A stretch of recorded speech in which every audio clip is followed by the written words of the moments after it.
Hello, everyone. John Wick, Jardani Jovanovic, and Baba Yaga.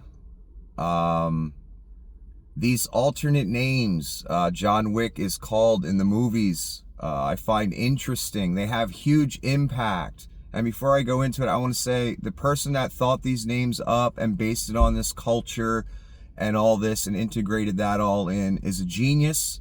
They wrote an excellent script. They picked excellent, cool names that have impact. The Boogeyman, that name has an impact to every human being on the planet across the world. It's in every culture. And I wonder if the origin of it is here. So, in the movie John Wick, there's a woman in, I believe, John Wick 3. I don't remember which one. They're all great.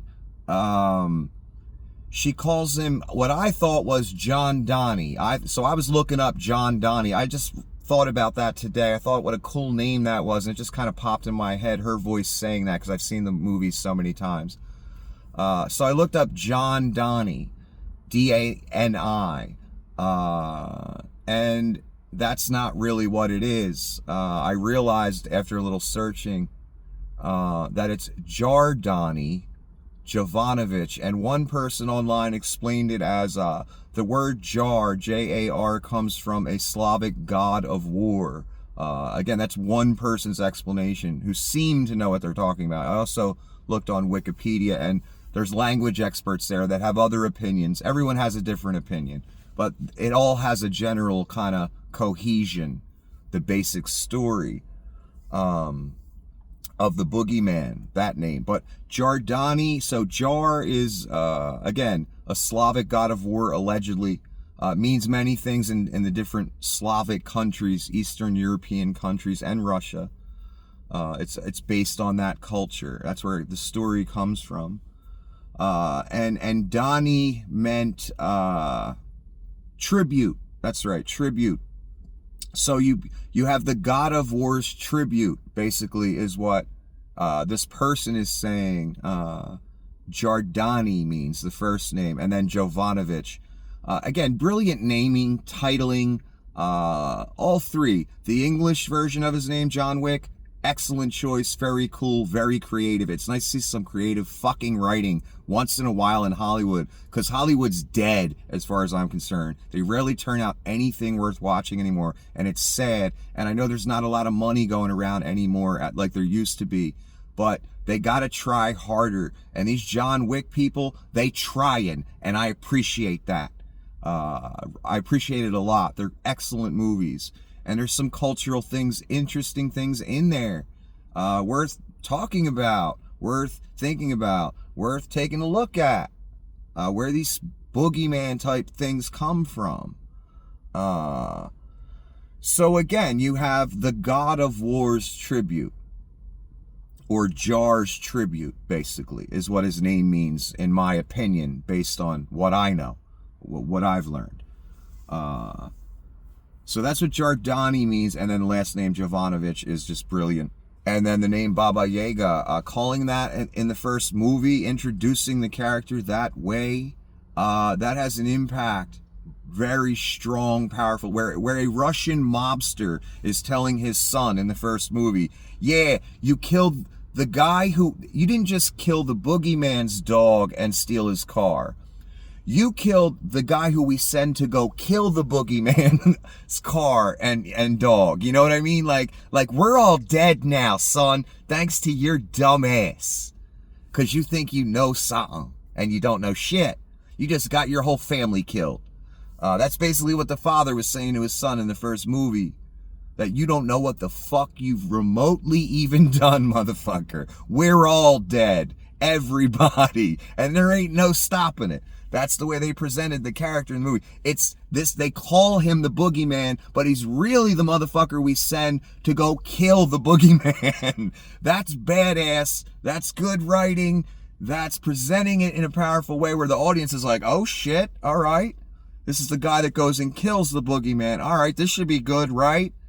That's good writing. That's creative. That's excellent. Anyway, the cultural stuff. So Jardani Jovanovic, he's Belarusian. I thought he was Ukrainian when I first saw the movie and walked away. For some reason, I walked away with that. But he's very close to Ukrainian. He's Belarusian. And I say Belarusian because they're an independent country now, not part of Russia, even though Russia basically owns them. They are not like Ukraine, who's fighting tooth and nail against Russia. Totally different scenario. They're a very small country. I understand why they're not ready to take on Russia, or maybe there's loyalists in the government of Belarus. I don't know that whole scenario, but from what I've read, it seems that Belarus is pretty much on Russian side, that Russia owns them. So it's a very close-knit culture. You got Belarus, Russia, Ukraine right underneath. So Belarus is in between the two. I believe Russia's to the east, Ukraine's to the south. So they're right there. So it's all an intertwined kind of culture. So now that we know he's Belarusian and not Ukrainian or whatever, not that there's, again, they're very close culturally and territorially. So, those peoples would have traveled between the three countries and established families and all that. So it's basically pseudo-Russian culture. Now these countries are independent, Ukraine and Belarus. And Baba Yaga, so let's talk about the boogeyman quickly, where this story really comes from what I'm reading, which is quite surprising. We hear the name boogeyman and we think it's a man, right? When I was a kid and people talked about the boogeyman, he was presented as some guy who hides in the closet under the bed, wants to hurt you, kill you, do bad things. The boogeyman puts the fear of God in you. That's the way it was presented in American culture. I'm an American. So I always grew up, even to this day, till just now, thought it was a man that, came from some folklore years ago. No, it's nothing like that. You'd be surprised what it is. Baba Yaga is a witch or ogress from Slavic folklore. Again, Slavic, Russia, Ukraine, Belarus. Sometimes described as a Slavic boogeyman. Her name is often translated as, I find this fascinating, I did not know this, as Grandmother Witch or Grandmother Jadwiga. That's Jadwiga. That sounds serious, doesn't it? Wherever this story came from, this person, if this person existed, this was some scary woman that a lot of people took very seriously. Again, so Jadwiga, Grandmother Witch, or Grandmother Jadwiga. The word Baba seems to mean in most Slavic cultures, older woman, old ugly woman. It's different. It's not all negative. Some it's a pejorative term, some it's not. So this term Baba applies to like older women in the culture. In a negative way sometimes, in a positive way sometimes, or just in a way. But there's no universal agreement on its meaning. Again, there's different interpretations by different scholars. Baba Yaga is a complex character who can have two opposite roles, sometimes helping heroes and sometimes kidnapping and eating children. That's a pretty big dichotomy there. She is often depicted as an elderly woman with a long nose, iron teeth, who lives in a magical hut in the forest that stands on chicken legs. She travels by flying in a mortar and pestle and sweeps away her tracks with a broom. Is this the original witch story here? Is that what I'm reading you? I was wondering that as I was reading this. Is this where the original, where what we talk about on Halloween? Is this where the original witch story comes from? And we've been calling it the boogeyman, when no, it's really a grandmother witch, or mother of the forest. Different names in different cultures, Poland, Ukraine, Belarus, Russia, they all have different names, a kind of different way of looking at her, but the same way. It's frightening, if this being existed at some point. So in the original story, she travels by flying in a mortar and pestle and not on a broom, but she uses a broom to sweep away the tracks. So that's how we got to the story in modern America, in the modern world, of the witch flying on the broom, I guess. This may be the origin of it all.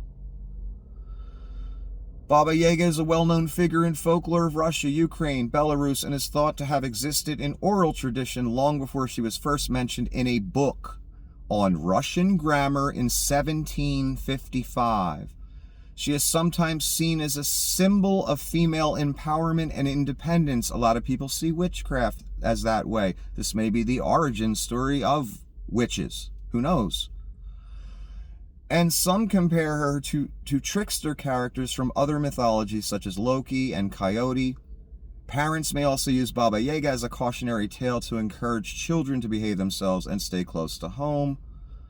Baba Yaga has also inspired the nickname of the fictional character John Wick, a hitman for a Russian crime syndicate.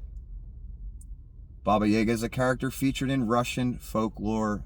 Grandmother Jadwiga. There's many names for her, but she seems to be the basic witchcraft thing that they worship, that they practice. She is like Forest Mother. She is Grandmother Witch. She's a serious figure in the whole witchcraft thing, obviously. And I find this fascinating. I didn't mean to make this video so long. I just thought it was interesting, and I love the movies, and this is fascinating information. Boogeyman, not a man. It's Grandmother Witch. Interesting, isn't it?